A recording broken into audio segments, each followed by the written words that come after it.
Hello, everybody. We invite you to watch the Wake Up Miami morning show, affectionately known as the WUMMS show, with your host, Andre So. And I'm Lyneise Rachelle. Make sure that you are tuning in every weekday from 9 a.m. to 10 a.m. And you'll catch the hottest morning show in America. Yeah, we're going to say that. Right. The hottest morning show in America. I said it. America. I did it. Only in America. Listen, you can catch some positive affirmations. National days. News, shenanigans. Local, national, the whole nine, and the dance off. So don't miss the show. Yeah, don't miss it. Want to drink? Drink on it. Drink on that.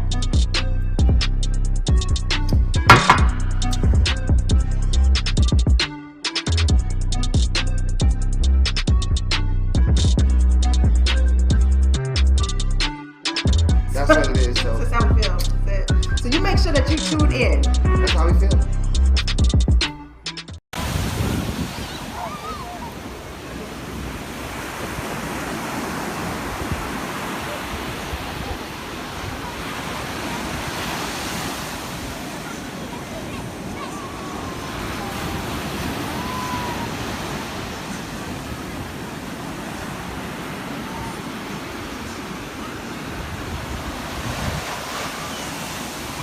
Made by Quezzy.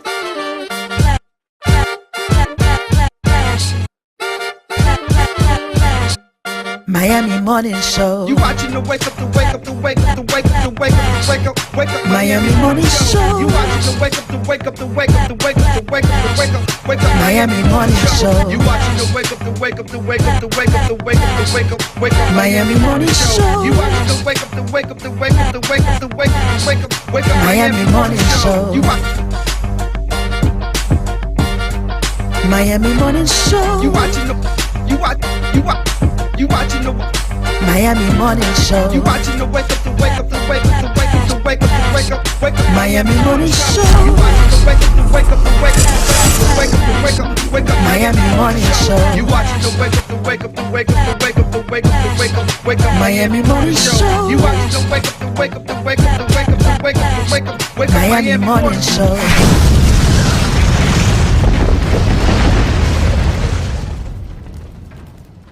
That, and if I ever got in a position to do something for this community and do it properly. See, my goal is, like, this is my goal. I wasn't born here, but I was born to serve black people, period, no matter where I'm at. I could be in Louisiana, I could be in Kentucky, it doesn't matter. I was born to serve my people 100%. I don't believe in coming here and taking something and not giving back. You have to give back, because that is the righteous thing to do. You got to give back some shape, form, or fashion, because that's just what it is. Because if you give, then you are making room. I was going to say is making room. You're making room to receive. That's the thought process behind it. So when I come here, I offer, you know, I've been here since I was 13. I moved here in 1982. I couldn't stand this place. It was hot. From where? New Jersey. Jersey. Okay. Well, actually, we moved from Jersey because my mother worked for Eastern Airlines, right? So we moved from New Jersey to Atlanta. We lived in Atlanta for 4 years, and then she got this really good job down here, and she moved me down here, right? In 1982, I'll never forget it. Actually, I'm putting it in my book. And when I got here, I saw lizards running on the ground. I was like, oh no. I was like, Mommy, we're in the island somewhere. I didn't think that we were still in America. I did not think it at all, because we used to fly all over to the Caribbean. I was like, are we still in America? She was like, yeah. I was like, well, where the squirrels at? They don't have squirrels down here. And back then, it used to rain like, whew. It used to really rain back then. And you would get these frogs on your window with the suction cups. So, you know, that's amazing, because even though we're very different ages, I was here the same time, like when I was 12 and 13. That was traumatic for me. And came from Colorado. So I remember, Colorado Springs came here and had the same experience. What are these things? I was like, what is this? You know, it was just, it just caught me. And, you know, eventually, you know, I became used to it. I started marching for New Orleans. I went to New Orleans Middle, went to New Orleans High School, marched for New Orleans. And I was supposed to march for FAM. I actually made the FAM drum squad. I never got to go though because life got real at that moment. Okay. So we're gonna leave that there. All right. But I do want to say it is an honor and a privilege to have you guys. Absolutely. To have you. I'm not gonna say you guys, God. but she's gonna be like, don't say you guys. To have such, for me, a prestigious Lady and group of gent. people, a lady and gent, come and speak about and talk about the politics of Miami, black politics in Miami. Let's talk about that. Black politics in Miami. Before we get started, please introduce yourselves and tell us who you are, the dynamic duo. Young ladies, no, his mama said It is Ladies Month. It's Women's Month. Yes, ladies first. I'm Barbara Hardiman. My husband, Billy Hardiman. Who we are, I think we're just people who love our community and just try to give back. The comment that you made about giving, that's what we live our lives by. Just trying to give back and make the community better. Right. And we've been doing that for 40 plus years. Oh, wow. Together? Together. Okay. Together. 40 so okay, Yeah, here we go. that- Where did y'all first meet? How did y'all meet? Yes. Let me go ahead. No, you go ahead and finish. You do your introduction. Yeah, do your introduction. Tell us how y'all met. I want to hear this. We probably have a different idea of how we met, but Yeah, 40-year I argument. wouldn't start with you know, my father. Bahamian. Is L.G. Hardiman from Cordia, Georgia. Okay. His wife is Ethel Hardiman, Cordia, Georgia. Country people. Right. Okay. They had 15 children. And Wow. I know it's a lot of y'all. I know it is. I met Back quite in a the few. day, it was a I'm lot number of children. 5, Yeah. so I had 10 under me. Right. I was the first one to be born in Miami. The other 4 were born in Georgia. Okay. So that's how I began my beginning. Humble beginnings. Right. And where were you in Liberty City, or what you? Well, where'd you and when my parents first moved here, they settled in the Grove. Okay. They settled in the Grove, stayed in the Grove a few years, and moved to Liberty City. I remember moving to Liberty City. I went to elementary school in Liberty City from the first grade, Right. till I graduated from high school. Right. So That's interesting. and I was actually born in Hollywood, Florida. Okay. Grew up in Carver Ranches, which is now known as West Park. Right. Yes. I would say my household wasn't as functional as it could have been. Mm-hmm. And I always heard from my elders, get an education, get an education. Right. Yes, yes. So my way of getting out of the situation I was in was to get my GED when I was 15 years old and attend Miami-Dade Community College. And that's where I met him. At Miami. Ah. I went to Okay. Miami-Dade. So yes. when you met her, what did you say when you saw her? What was in your mind? well, I was the president of the student union, the Black Students Union. Okay. And she was I was a journalist for the school newspaper. And Oh, wow. my assignment was to go and do an interview about these radical students. Uh-huh. I went to go interview, saw him. To me, it was love at first sight. Oh. I never wrote the article, never wrote another story. Wow. Joined the Black Student Union, and from there, we just grew closer and closer together. What did he say to woo you? Oh Yes. my gosh. I just remember it was you know, when you're tall, dark, and handsome. Yes. I'm such in awe right now. I'm such in awe right now because I was president of the African Student Union there too. Oh, really? At the Miami-Dade. WUMMS campus. Okay, Yeah. outstanding. Yeah, Okay, I outstanding. was. Yeah. And I can't think of the lady's name. She was a black lady, had dreads. She was over the African American studies there. I can't think of her name, it escapes me right now. Yeah. But it'll come back. But yeah. Well, growing up in Miami, right? Growing Right. up, some of these first memories is like, I didn't realize we were poor. Right. Huge family. I didn't realize we were poor. Right. So I went to work at a corner store. I'm about the third grade. Worked all year. All summer had my mom save my money, hold my money. Come that time for school to start, I went with my mom, hey, my money. She don't spend my money.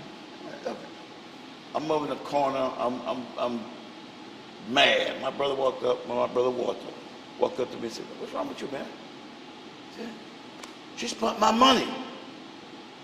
He said, you realize you bought food and got to pay rent. Yeah. You know, we poor. Right. What? For real, I'm like I didn't. And when he told me that, I felt deeply loved my mom. Yes. And since then, all my siblings call me the flower child because I would take her flowers. Right. And so that kind of shaped who I was, kind of young. Yeah. Finished high school, went to the Army, stationed in Atlanta. Right. Wow, Atlanta, look Georgia, at that. Right. For 3 years. About this tall. Why in Atlanta? He was that tall. Tall, dark, and handsome. Why in Atlanta? I used to fly back to Miami 3 weekends a month through a military hop. Right. To Opelika Airport. Right. That's called a military hop. So I raised up here, left here a regular Miami guy, just a Miami guy. I don't know how to say that. This has been a fast city. During that time, it was the cocaine, cowboys era. Yeah. So I came back home once on one of those trips and tried to rob the dope man. You did? Yes. Okay. Me and my buddy, we tried to. Long story short, he got shot in the leg. Went down, police caught us.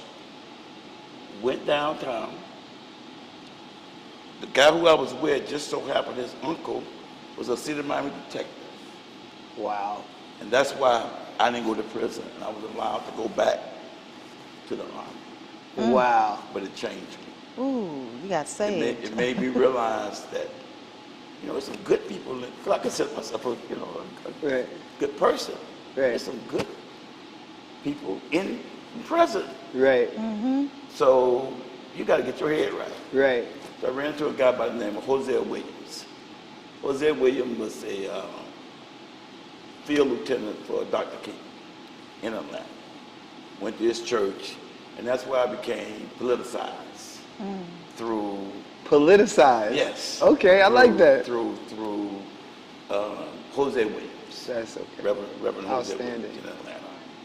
And when I got out of the Army, took that mindset, came to Miami-Dade, Black Student Union, and really learned my history, African history.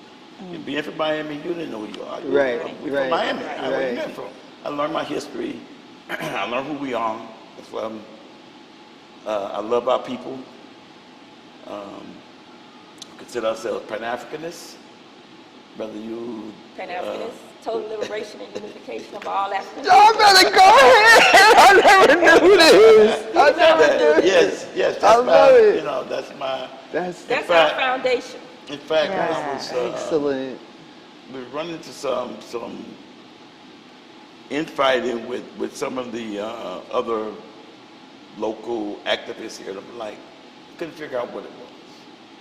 And then one of my dear friends said, Billy, you don't understand that there's a Bahamian Georgia boy fight. Right. What are you talking about? Right. I get it. He said, look at the commission. You got Dennis Moss, Bahamian, Betty Ferguson, Bahamian. Wow. I think of this, is it Roll? No, what the third, what is that? No. And then he brought up, Till? not Till. Was Till Bahamian too? Burke was Georgia. His wife was Bahamian. Right. Tim was not. That's why he got to So Miami, he probably. started- I he get started- it. So when he said that, I'm like, because I look at black people as Africans. Yeah. Right. Look at that's, Yeah. you Jamaican by accident. Right, right, Cuban right, by accident, right. Right. You're my cousin. I don't care how we look at it. Yeah. So that's how we got politicized, Black Student Union, Right. and while we there, our faculty advisor, Was Carrie Meek. Carrie Meek was our faculty. Who else? She was your what? Faculty advisor. She advisor. worked Really? at Miami-Dade. Wow. She worked at Miami-Dade. Whoa. This is so dope. I'm learning a lot today. Yes. And also her buddy was Miller Dawkins, Right. Commissioner Dawkins. And one of the first campaigns we ever worked on was in '79. I think it was Rapid Transit that Carrie Meek got us involved with, and we worked on her first campaign. So Yeah. she kind of got us into working on campaigns. That's outstanding. So that brings me to this question. With all of that history and how you all got started in politics, it was like a natural joining for the two of you. What is the importance of maintaining the political footprint in Black Miami, actually? It's extremely important. If you don't have a political presence, you don't share in the goods and services that particularly government has to offer. Right. So if you are not represented, if you're not in the room when the decisions are being made, Yes. Right. it's to your detriment Right. as a community. Yeah. Right. So it's extremely important that we keep a representation in a big way. In government. I can remember one of the things that Billy Mom said to us once that stands out. Because we were always in the street marching. If it was a march, if it was an issue, we were out there leading the march. And she said, it's important to be out there, but it's also important to be at the table. Right. Yes. When you're at the table, Right. that's where the decisions are made. Yeah. So we took that advice and worked hard to try to get seats at the table. Before you move, I want to. Something just sparked me, and I'm sorry. I want to ask this question. What was that temperature like back in the 70s? Because I've been here since 1982. When I first came here, I was 13 years old. I know what Miami was like. I know that black people wasn't getting a fair share of nothing. And you guys, you two came along. Because you're going to keep saying it like that. She's right. You two came and pushed an agenda, a platform, but I want to know, from your eyes, what was it like, college students, and seeing the disappropriateness within the political infrastructure here in Miami? Yeah. A lot of it expressed itself through police violence. Right. Wow. To see the level of police violence in the 70s, early 80s, that's the McDuffie Rebellion. It's one of the things that gave us something to work on, that we've been trained through our college, Right. through the Black Student Union, through our training to deal with. So that's why we became community activist types and spoke out against police violence. Right. To see, If you look at some old footage, you'll see Billy there, either at the table in the background. He had an And we afro. would push, He had an afro there. not quite an afro, but we would push when they called us, y'all rioters. No, we rebelling because of this. Right. And we were able to put issues on the table that would normally not get on the table. That's outstanding. That's outstanding. Oh, yes. So, what was one of the biggest challenges that you faced in putting together campaigns, and how did you overcome that? political campaign. Yes. In modern day campaigns, it's the funding. Okay. It's the money. Right. It's to get your message out. I don't care how good your message is, Right. how good of a candidate you are, if you don't have the funds to get your message out, I mean, the Miami Times is not free. Right. Hot 105 damn sure ain't free. Right. You know. Right. Cox Radio, right? The mailers, you know, it's the money. Right. And when you understand that, and you look at Miami, it's a group of about 100 people that fund all the campaigns. Right. All of them. That means that they're selecting the leaders. Wow. Yeah. That provide like the funds Right. Yeah. for the campaign. Right. One of the things we do, we take, I'll call underfunded candidates, and Help them get their message out. help them get their Yeah. message out, invest our time, Yeah. knowing that they can't pay us, Yeah. can't afford to pay us, Yeah. but we believe in them. Right. And if we believe in them, Yeah. so it's not just the money. We need the money Good. to be able to do it, but we don't go in for the money because both of them cannot pay us. You're talking about a demographic that don't vote because they've been so disenfranchised and they've been so shut down that they don't believe in voting. Right. It's not an accident that we don't vote. I mean, just like it's not an accident that we don't read as much as we should read. We've been taught that. I mean, it was a point that you got killed if you went to go vote. Just like at a point if you went to read a book or something, you got killed. Wow. So I think it's like in our minds. And I mean, it's good reasoning behind it if you ask that average person, but you know, voting is important. It's imperative. Well, it is such a thankless job, like being an elected official. Right. It's a thankless job. A lot of people hate. A lot of people hate politics, but they want their son or daughter to be president. You know what I mean? So it's a disconnect there. Yeah. And then people, they're quick to say, I'm not into politics. But your every, you know. Everything you do is political to some degree, right? What we, in terms of our campaigns, again, what we try to bring to the table is being genuine and make sure we are vetted to the best of our ability the people we are endorsing. Right. Yeah. And because I have to take these candidates to my mom, Right. vote for this person. Right. Now, if they get in there and don't do what's right, I got to go back to my mom and say, hey, I'm sorry. Right. Because she's watching. That's mama's the same way. The person wasn't what I thought they were. Right. Yeah. Okay, so we're going a different way this time. Have you ever backed or endorsed or supported someone that you found out you didn't like? Oh, yeah. Yeah. We don't have to say no names. We don't have to say no When you names. find out, you know, I mean, to be an elected official, you have so many people telling you again how tall, dark, and handsome you are. I don't know what you look like. Right. That it kind of, you know, your head could blow up. Could blow it up. Right, and to me, it's important, not necessarily how I'm treated, it's how you treat other people. And to me, everybody, you can never have anything that's going to make you better than anybody else. I don't care about what your car you drive, what house you live in. So you give people the same amount of respect.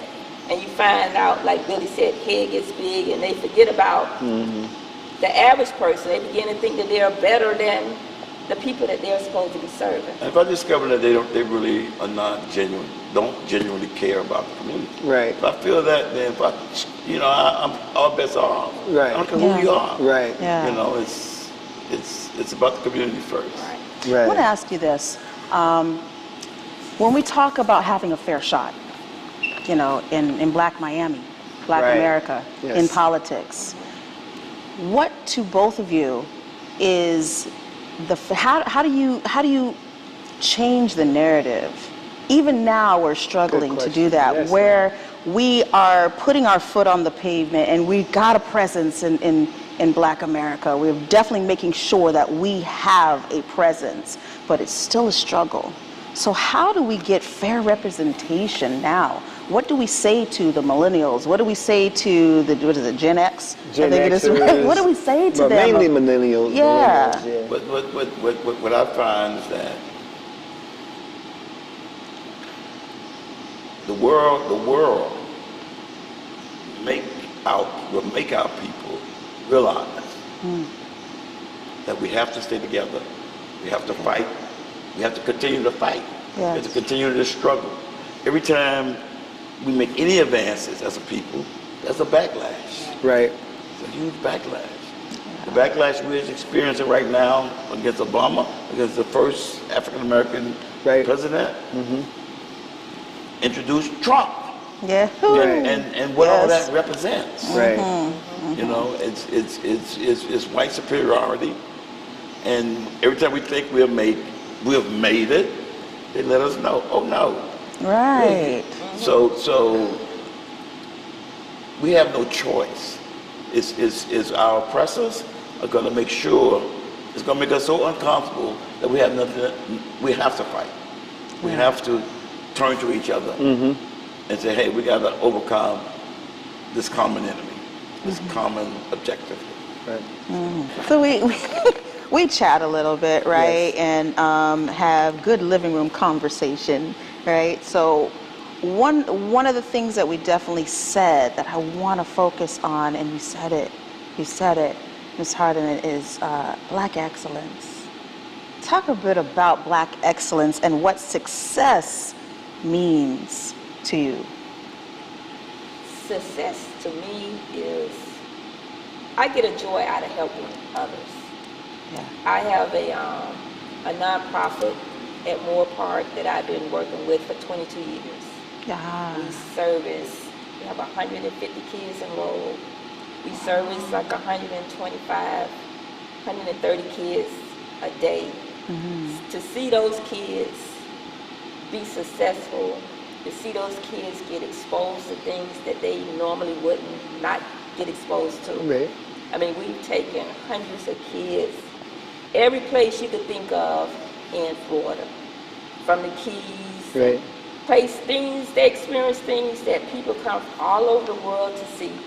We've taken kids to Hong Kong, we've taken kids to space camp. We're getting ready to take 30 kids during spring break on college tour. And these are things we do annually. And like I said, we've been doing this for 20 plus years. Right. Yeah. So to me success to me is to be able to help the next generation. To groom and them. to see kids that have been in the program since elementary school, now middle school, high school, college, and paying it forward and coming back and contributing to the community. Yeah. That's success to me. Mr. Billy?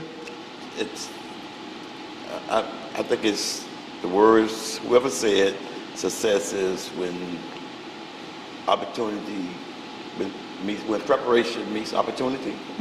Yes. Okay, you gotta be prepared. You gotta, you know, instill into other people to prepare yourself. You don't know when that moment's gonna come. Right. When it's gonna be next man up or next woman up. Right. So you gotta prepare yourself. Right. And when that opportunity comes, you'll be successful if you're prepared. If you're not prepared, it's going to be a squandered opportunity. Right. So, Mr. Billy, you say you have to be ready so you don't got to get ready. That's right. That's what we say. Stay ready. Yes. And what I think Billy and I show is that you don't have to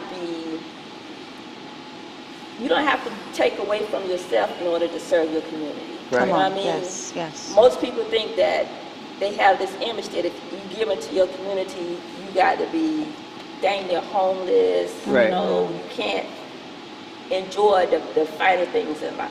Right. And we show as example that we can still, you know, eat what we want to eat, drive what we want to drive, and still put our community at our top priority. At the highest. I think one of the things that absolutely turns me off about being a part of or latching onto anything that somebody is doing. You know, they could be doing something amazing and positive, but I get a little clouded and I'm really turned off when they're too boastful.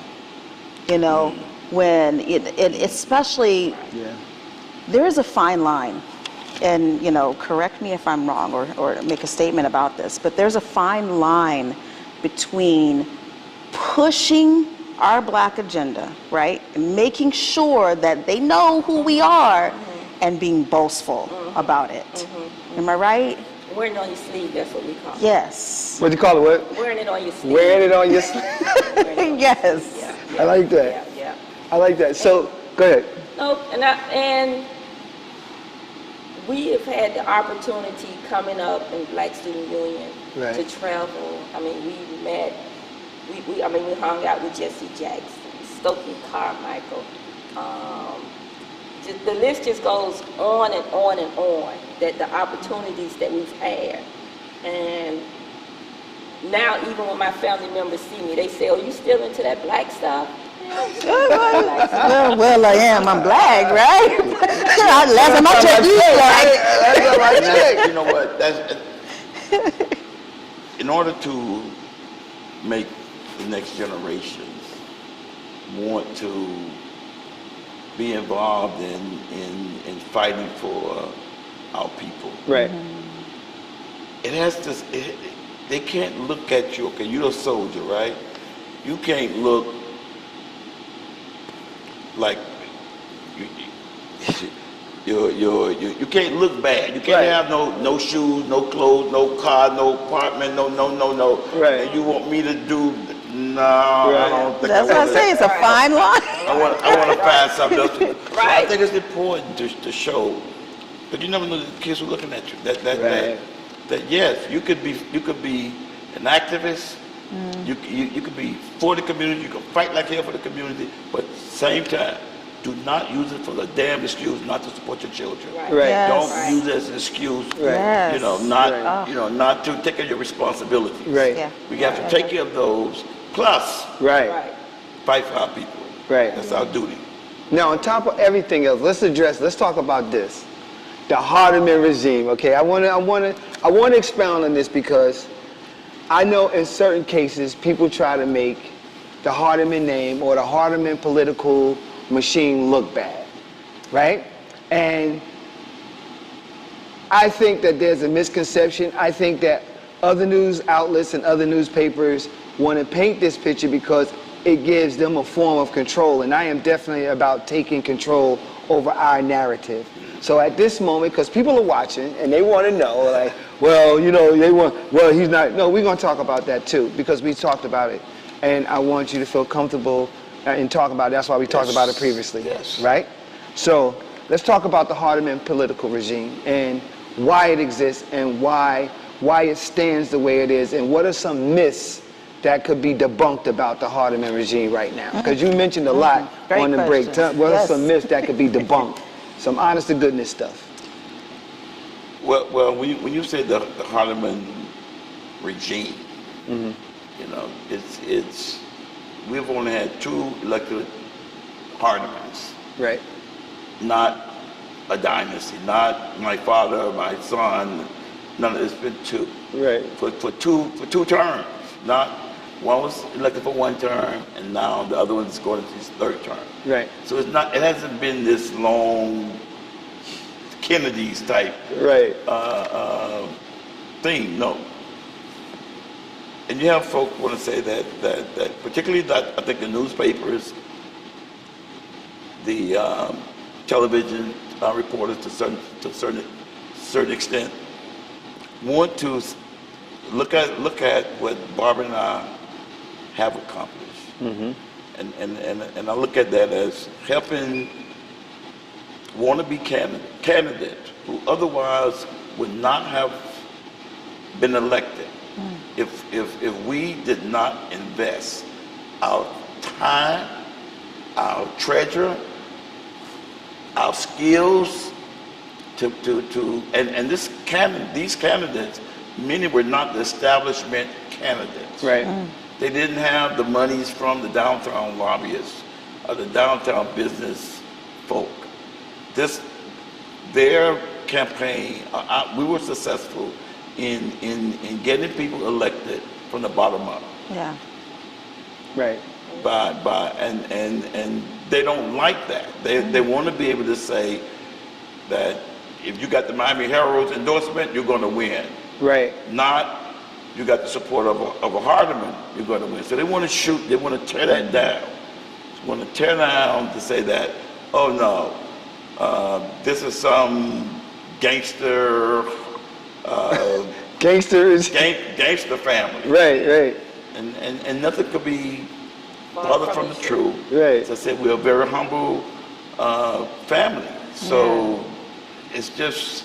And you got siblings that are administrative. They work in certain areas and certain high areas of employment in Miami, serving the community. Yes, my family. Again, my oldest brother George, Vietnam veteran. My brother Walter, retired City Miami Police officer. My sister April, retired Miami Police Department. My sister Carol, retired from the Parks Department. My sister Danette, retired from the corrections. And you retired. And you retired. And I retired. My day job was the Solid Waste Department, 30 years. Okay, so we've all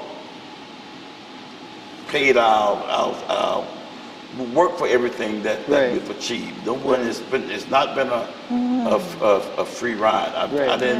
We didn't own a house. Right. Coming up, we never, I never lived in a house that we owned. So when they try to set us up as we're some type of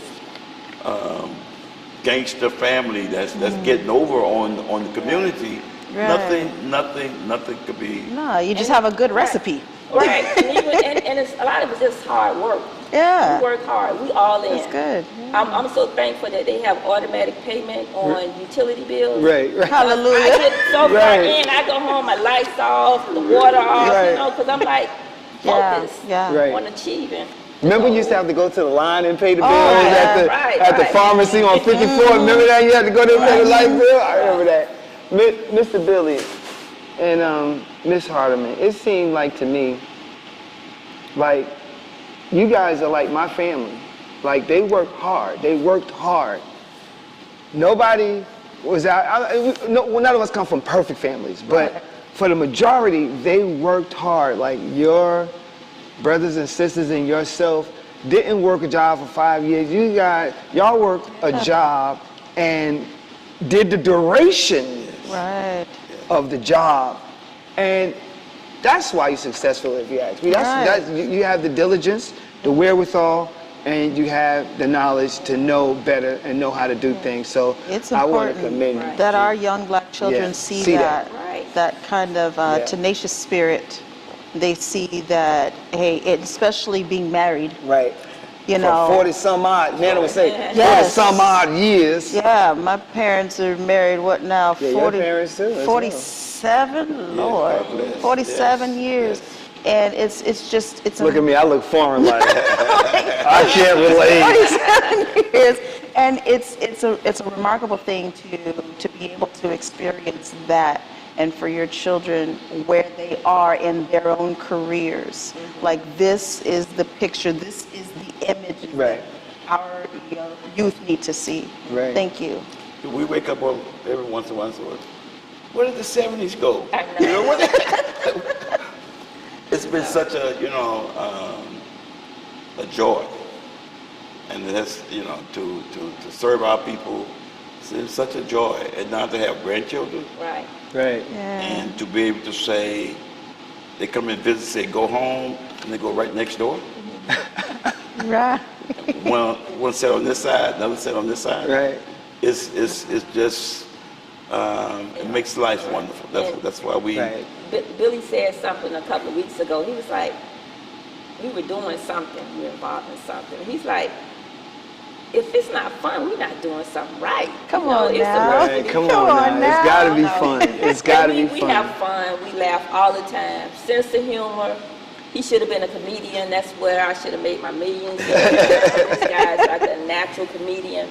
But we've enjoyed it. And more than anything, we've enjoyed helping people. People call us all the time. and to be able to help things that are small to us means so much to them. Thank You you. want to see people do better. And one final thing on this argument piece, right? When anytime you want to stand up and fight for black people, Right. Yes, sir. you're gonna become a target. Yeah. And if you can't stand the heat, get your ass out of the kitchen. Come on now. Period, point, place, right. So Right. if you want to fight for our people, there been Dr. King took a bullet to the brain fighting for them. Yeah. Yeah. So a bad article, come on with it. I Right. can handle it. Right. You understand? Right. So once they realize that their monies, you don't need their monies, their newspaper, their endorsement to elect your own leaders. That's what they're upset. That's what they're upset. Powerless. They're Right. Powerless. Right. That's what they. That's It's not that they powerless. They don't want to see black people Right. unified Yeah. with any type of energy or power. They don't want to see Yeah. We that. don't go around seeking any type of accolades. Yeah. Right. I don't, No, I you don't guys, want you to that's know why who I wanted to do am, this you know, interview, like- because Yeah. you would have a generation of kids not knowing who you guys are and what you did for this community. I They think have to know that's that. something. They ought to know that. You know, I'm always quoting my father because he's incredible, and I'm a daddy's girl. No, but he did say, I do remember him saying, you know, Lynn, there is something that America is really afraid of. I said, what, Daddy? What's that? Black people waking up and banding together and knowing who they are. Yes. yes. Woo! Yes. Yes. Yeah, What? That's powerful. That's Yeah, powerful. yeah. I'm going to do this because I would say, normally I say Billy and Barbara. I'm going to say Barbara Thank and you. Billy Hardiman. Thank you so much. Thank you so much. So much. So much Thank for this you so interview. much. It has been a pleasure. Any parting words that you would like your community to know who's watching this, what would you say and what do you really want to say from the bottom of your hearts?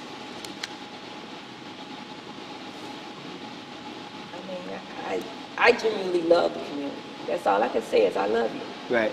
That's all I can say. And I try to show it every day. Yeah. Okay. That's all I can say. That's it. Yeah, I heard it. That's it. That's final words. Final word, ditto. Yeah, ditto. Ditto. Final words. That's final words. Mr. Billy say ditto. Gentlemen, you let the ladies have the last That's the last. Thank you very much. Thank We you. appreciate it. Definitely. We can get up. Yeah, we get up. Now, Now we get up. Couple of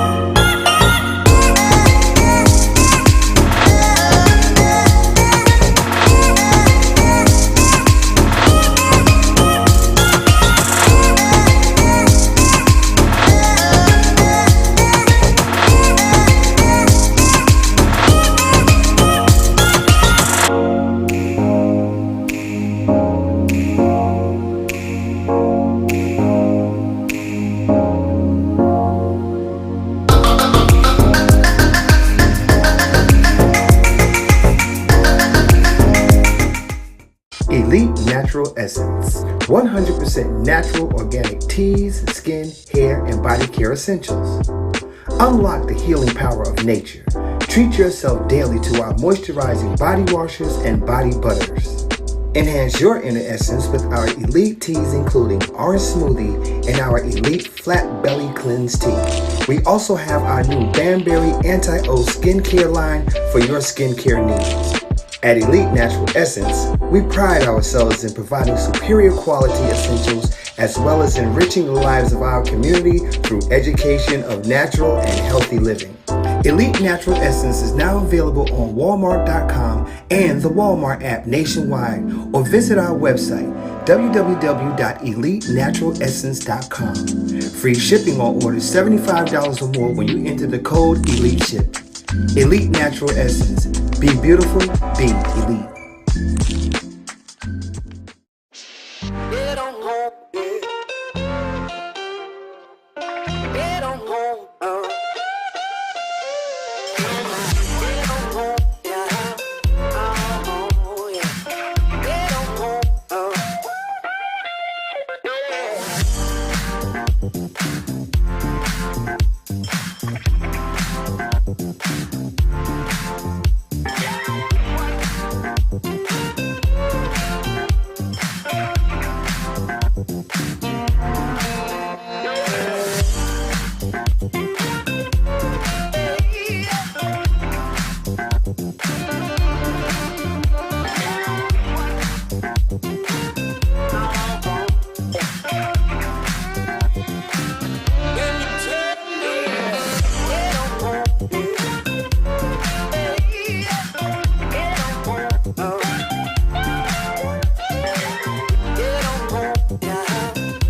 The pulse, it quickens. Sensations ignite. Cool water, hot spice, fast tempo. New cultures, new flavors, new you. You, undersea explorer. You, street artist. You, fearless adventurer. Salsa dancing to Latin beats, exploring history and heritage. Flying across a wild river of grass. Sense of time, it's lost. Sense of place, it takes over. But not any place, this place. Here, now, wow. Not the Miami you expected, but the Miami you found. Start your discovery now.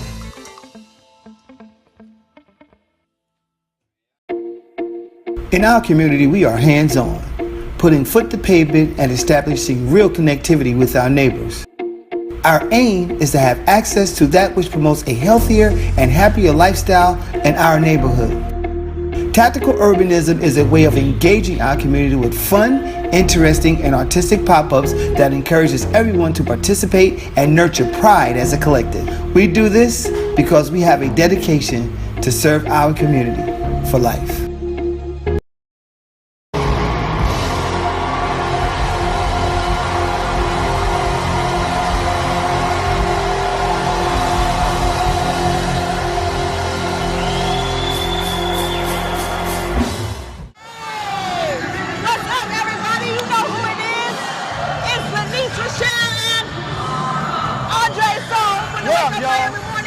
We on the scene. Yes, for the OJ's farewell tour. Yeah, it's for the OJ's. Man, listen, OJ's, we love you, we love you, we love you. You taking us through so many journeys in our life. Yo, so check this out. We got some interviews coming up. Y'all make sure y'all follow the ones, cause we back.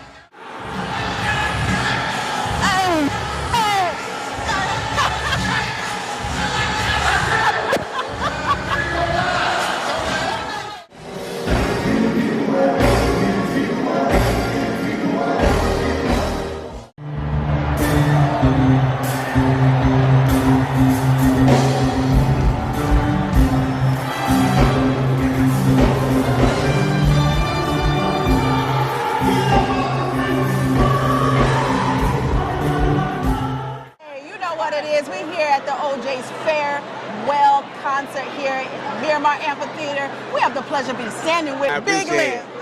Tell us what you think about this concert. The concert is amazing. I'm here with my dad, my business partner, and listen, it's an amazing time. Bring me back to the old days that where, my daddy was playing all this music, and he told me it was strawberry tobacco, but it was weed, come to find out, but it's okay. Soul music. This is soul music right all now. Day. It's always a pleasure bumping into you. How the business going on? How that's going on? Business going, man. My restaurant is doing amazing. The Crazy Vegan.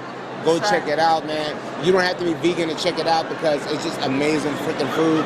So come by 645 West Highland Beach Boulevard. It's the Crazy Vegan with a K. Search us on social media, anything you have. Listen, amazing time.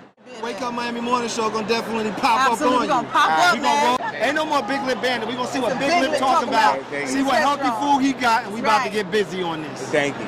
That's what it is. We'll be right back.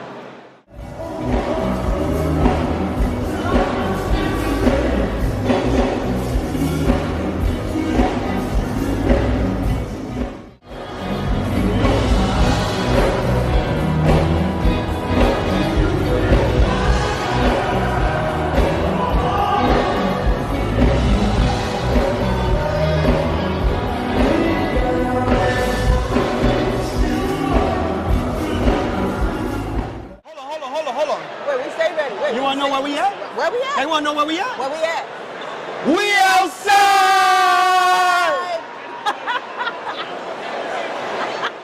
We are here at OJ's Farewell Concert here, Miramar Amphitheater at Regional Park. We have the pleasure of standing here with the mayor of Miramar. Thank you so much for putting on this event. This is big. Tell us about Well, you know, this was the vision. You know, when I conceived to build the amphitheater, I knew that we had the demographics and the community support to come and enjoy these type of events. You know, our residents in Miramar and the surrounding areas, we don't always want to go to Miami Beach, downtown Miami. We want to be able just to walk to a concert or a short drive to the concert. So we're in the Miramar Regional Park. This amphitheater, we've had so many Grammy award artists here, and it's just been a great. And the Manhattans and the OJs. That's old school game. Come on now. Right, that's incredible. This is our music, and it's a pleasure to be here. And thank you so much for allowing us to interview you in this moment. Thanks so much to come back. We have so many more shows that's coming up. We got Kirk Franklin and Tamla Mann. We got some dance hall, and we got some artists I can't even share right now. Okay, all right, we're going to get it. Keep it secret. Wake Up Miami Morning Show, y'all. Wake Up Miami Morning Show.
Entire sort of theory of change is that we want community control and community ownership of resources. That starts with the land, but it also is our renewable energy, it's the jobs in our community, and we want to build, we want to own, we want to build and maintain our own blocks. So right now, Push Buffalo started with 20 blocks. We're in 40 blocks. We're in about 150 parcels of land. We're building affordable housing. The positive thing is that community-based organizations are rising up. We have Dot Not for Self is a group of community-based organizers against development. In Dorchester, we have Reclaim Roxbury that's doing the same thing in Roxbury. Then you Keep It 100, JP. So folks are rising up and thinking about development in a different type of way. So that's a positive piece of it. We don't know if we could stop this development though.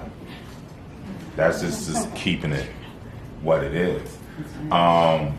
What we are trying to do is making the development what we consider to be legal under the current fair housing regulations and laws. What weighs heavy on my heart is, what am I fighting for? You know, what are we fighting for with our neighbors? What are we trying to protect? Because with Ironbound, one of our biggest housing struggles has been around public housing and trying to maintain our public housing. There are 10,000 people on the waiting list for public housing. And so I look up to Rawa's organization, Push Buffalo, as the ideal. That's the North Star, right? You own the blocks. But it wasn't really that it took us 1 year. It's that we've been building for decades of making sure that we're organizing public housing tenants with private housing tenants, right? Because they need to see their struggle as shared, because they're often pitted against each other. Public housing ruins the neighborhood. I'm like, you're renting, you're just as precarious, and you have less protection from HUD. So we try to gain, you know, really align the tenant associations in the public housing with the tenant unions that we're able to do building by building. You know, a lot of the things that we're like battling here at the fellowship is like, we often think disruption is direct action. Going out to the streets, you know, contesting that way. We need that. That's a tactic. That's not the strategy. You know, so hearing you actually bring up disruption, we think about creative disruption. How are we being creative? How are we using the tools that we got? How are we using the moment, the political advantages right now in our benefit? We have to do something. Okay? I'm very sorry to have to do this like this, but I want to make sure you catch people before they leave. So, on behalf of the board chair, who is sitting all the way over in that corner over there, we wanted to give everyone here from the EJ Fellowship a little piece of Miami that you can take with you. Power. Power. Power. Power. Power. Power. Transformation. Transformation. Transformation. Transformation. Transformation. Transformation. And miracles. And miracles. And miracles. And miracles. And miracles. And miracles. I want it. I want it. I want it. I want it. I want it. I want it. I need it. I need it. I need it. I need it. I need it. I need it. I got to have it. I got to have it. I got to have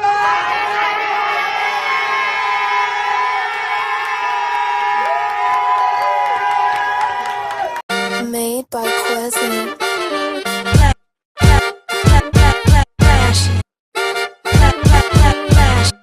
Miami Morning Show. You watching the wake up, the wake up, the wake up, the wake up, the wake up, the wake up, wake up. Miami Morning Show. You watching the wake up, the wake up, the wake up, the wake up, the wake up, the wake up, wake up. Miami Morning Show. You watching the wake up, the wake up, the wake up, the wake up, the wake up, the wake up, wake up. Miami Morning Show. You watching the wake up, the wake up, the wake up, the wake up, the wake up, the wake up, wake up. Miami Morning Show. You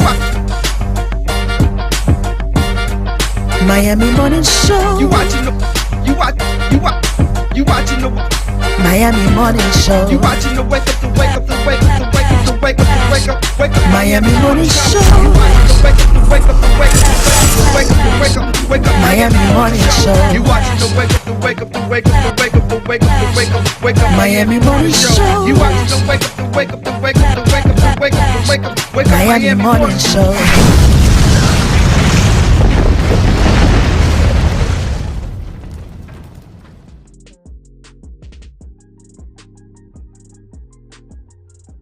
Hello, everybody.